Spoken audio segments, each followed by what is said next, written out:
Estamos viviendo un cambio de era que ha transformado radicalmente y está transformando nuestras vidas. Desde el punto de vista social, desde el punto de vista familiar, desde el punto de vista laboral.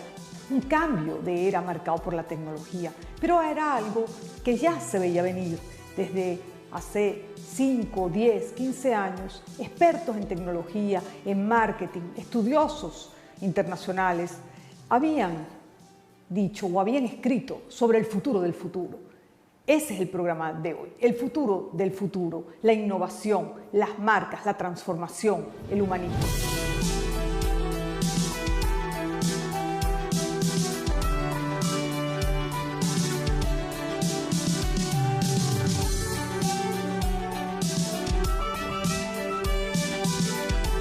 Tenemos como invitado a un escritor internacionalista y experto en marcas que ha adquirido gran fama en los últimos años con muchísimos de sus libros. Se trata de Andy Stallman.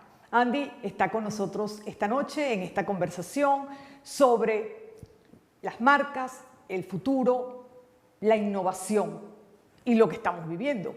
Andy, gracias por estar con nosotros y compartir tu conocimiento y sobre todo tu genialidad y tu chispa. Hola María Eugenia, muchísimas gracias por esta invitación a tu programa. Muchas gracias por permitirme compartir esta conversación contigo y con toda tu audiencia.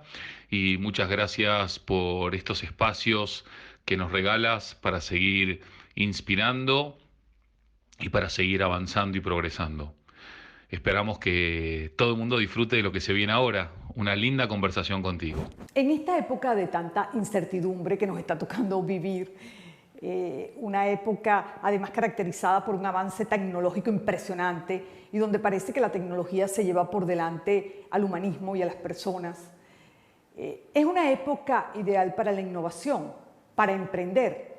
Pero también me pregunto a veces, ¿ha habido alguna época perfecta para el emprendimiento, para la innovación y para el empresariado? Desde que empezó la pandemia, muchas personas me escriben, algunas tristemente han sido despedidas de su trabajo, otras han tenido que cerrar su empresa y otras no saben si tendrán que cerrar o si serán despedidas. Y muchas se proponen emprender, crear algo que no existía y que no estaba en sus planes, pero que ahora la crisis los ha empujado a poder eventualmente cumplir con un sueño pendiente o con un deseo que no venían realizando por alguna razón u otra. Y me preguntan, ¿cuándo son las condiciones ideales para emprender, Andy? ¿Qué me conviene? ¿Esperar a la vacuna? ¿Qué me conviene? ¿Esperar a que aparezca un retroviral? ¿Qué me conviene? ¿Esperar a que todo termine de pasar en la segunda ola o la tercera ola? Mi respuesta es siempre la misma. Los grandes emprendedores, los grandes innovadores, los grandes creadores, en definitiva los grandes hacedores no esperan a las condiciones ideales, porque las condiciones ideales no existieron, no existen y no van a existir. Hoy lo que existe es un plan, un proyecto, unas ganas, un objetivo, una audiencia, un público y sobre todo el propósito detrás del cual querés creer esto que será tu proyecto mañana. Lo mejor que se puede hacer es intentar encontrar dentro de este momento tan incierto y volátil las mejores herramientas, los mejores compañeros de viaje y de alguna manera no esperar a mañana porque el mejor momento para emprender fue ayer, el segundo momento es hoy y el tercer mejor momento será el día de mañana. Pero emprender no tiene que ver ni con datos, ni con equipo, ni con presupuesto. Tiene que ver con el compromiso de aportar a la sociedad algo que necesitaba, algo que no tenía o algo que estaba esperando, o algo que haga que la sociedad mejore o evolucione. Si lo que vas a emprender tiene un impacto positivo en tu sociedad o en el mundo, te pido por favor que no sigas esperando las condiciones ideales y que emprendas ya.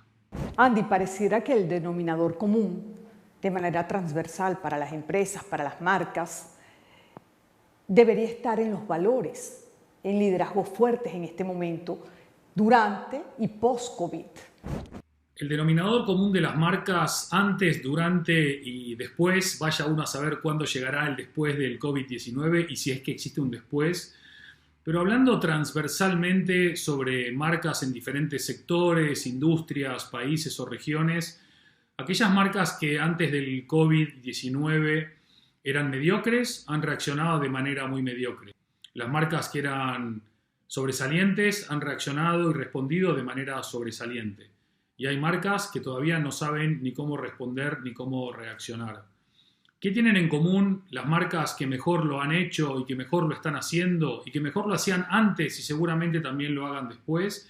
Son marcas que creen de manera cierta en el propósito de su existencia. Son marcas que creen de manera cierta en los valores que los representan y los definen.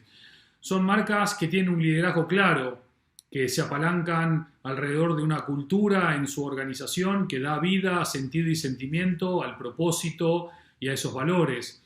Son marcas que son absolutamente clientecéntricas, hablando del cliente interno y del cliente externo.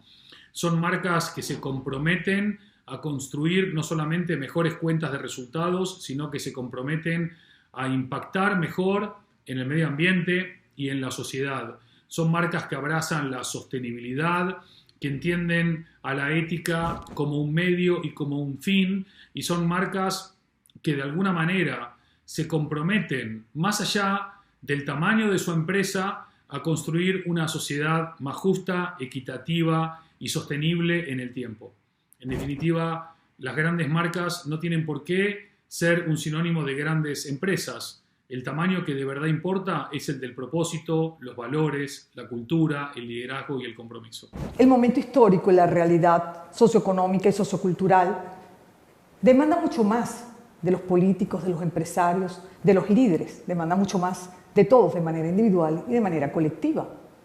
Los ciudadanos de todo el mundo están cada vez más indignados.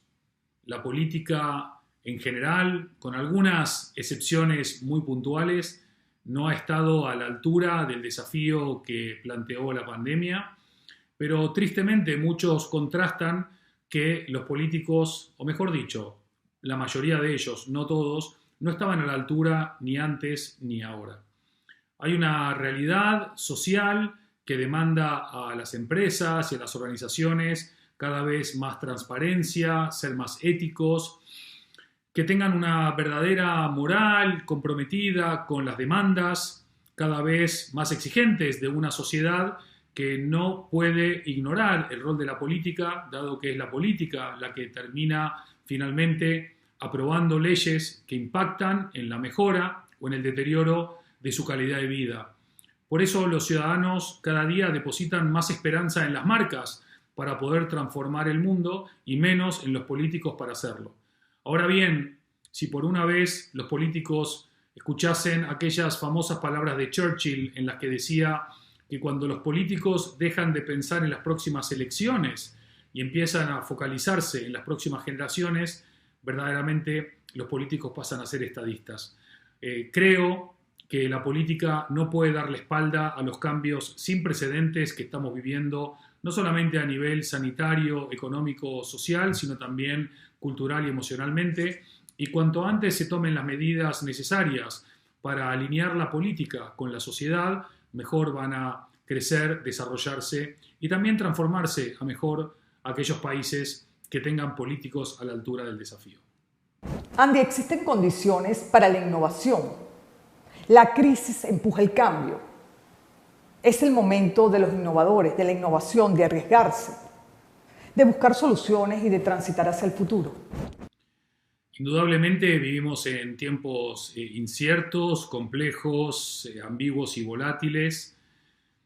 Indudablemente muchas personas han asumido el rol trascendente de la tecnología en la construcción de nuestro presente y nuestro futuro, y muchas personas empiezan también a despertar la conciencia de esta necesidad también intrínseca de abrazar la innovación sin temores, con agilidad y con el convencimiento de que nos ayudará a salir más pronto que tarde de la crisis. Pero ¿qué más nos hace falta, además de entender este contexto incierto, aprender el uso de la tecnología y abrazar la innovación? Volver a recuperar estos pedazos y retazos de humanidad que nos vino a recordar el coronavirus. El rol absolutamente céntrico desde toda perspectiva sociológica, psicológica, antropológica, que tiene el ser humano en la construcción del presente y el desarrollo del futuro. Y esto va dirigido no solamente a empresas, organizaciones o instituciones, sino a todos y cada uno de los que conformamos la sociedad. La empatía, la creatividad, la curiosidad, la generosidad, el poder asumir que lo que la sociedad necesita hoy no son más datos, sino una nueva mentalidad para asumir que ya no estamos en una era de cambio, sino en un cambio de era, y una era que nos necesita a todos y a cada uno de nosotros. Se escucha hablar de un orden mundial, de un nuevo orden mundial, del ecosistema digital, de la toxicidad, del peligro del Internet, del totalitarismo o del imperialismo de la Internet. Pero tú eres un hombre que te mueve entre el humanismo, las marcas, los valores y la tecnología. ¿Qué piensas? Con mi empresa Totem Branding desarrollamos proyectos de marca en los 5 continentes. A veces creando una marca, a veces construyendo una marca, a veces transformando una marca, y trabajamos prácticamente en todos los sectores, en todas las industrias y, como decía, en los 5 continentes. Indudablemente, el haber estudiado relaciones internacionales me pone siempre con una mirada sumamente aguda cada vez que viajo, antes más que ahora, para entender y decodificar las tensiones sociales o las propuestas culturales, y también para entender un poco el movimiento pendular del poder a nivel internacional, no solamente a nivel de regiones o de países, sino también a nivel de organizaciones. Hoy tenemos dentro de este nuevo orden mundial, o si quieren, nuevo desorden mundial, no solamente tenemos países que operan por imponer su poder y sus agendas, sino que tenemos hoy un imperio, voy a entrecomillar, silencioso, que es el imperio de Internet, que también está jugando un rol importante y en algunos casos, o en muchos casos, tiene un impacto mucho más relevante que el que pueden tener gobiernos o instituciones transnacionales. El nuevo orden mundial al que nos estamos dirigiendo aparentemente va a ser más volátil que aquel del que venimos. Esperamos y deseamos que podamos llegar a encontrar puntos de encuentro entre los grandes focos de poder, China, Rusia, los Estados Unidos, la Unión Europea, que podamos de alguna manera encontrar agendas comunes, transversales, no solamente para la salida de la crisis del coronavirus, sino también de la emergencia climática, de la emergencia de refugiados, del hambre, de todas las microguerras y no tan micro que se están sucediendo ahora mismo, y de conflictos verdaderamente preocupantes, impropios del siglo XXI. Ojalá que este nuevo orden mundial alumbre un mundo más comprometido, no solamente con la paz y con la equidad, sino también con la inversión fuerte en ayudar a todos aquellos que están quedando atrás a alcanzar, a aquellos que van más adelante, a que no pueda seguir habiendo tanta gente analfabeta, ni tanta gente que muere hoy por desnutrición, o tantos niños que mueren por causas, la mayoría de ellas, absolutamente prevenibles. Ojalá que podamos encontrar en un nuevo liderazgo, en la nueva normalidad, que verdaderamente tome las riendas del conflicto y ayuden a solucionar lo que la civilización toda está buscando: vivir en paz, poder trabajar, poder amar, poder cumplir sueños, y sobre todo en un entorno en donde los conflictos de todo tipo solamente queden reservados para conflictos que ayuden a transformar países a mejor, y no para seguir destruyendo como en muchos casos está sucediendo. Andy, ha sido una grata conversación donde a la distancia pero cerca has compartido tu conocimiento, tu investigación, tu experiencia de tantos años, lo que has plasmado en los libros. El programa está saliendo en simultáneo en televisión, en YouTube y obviamente por tu canal de YouTube. Y te agradezco mucho que compartas, sobre todo en este momento de incertidumbre, tu conocimiento, porque es el momento para la innovación, es el momento para la gente positiva, es el momento para la gente que empuja y que se empuja ante los retos y ante la incertidumbre. Así que es un muy buen momento para escuchar personas que como tú siempre están viendo y trabajando desde hoy el mañana. Gracias. Gracias amigos por haber compartido con nosotros este tiempo.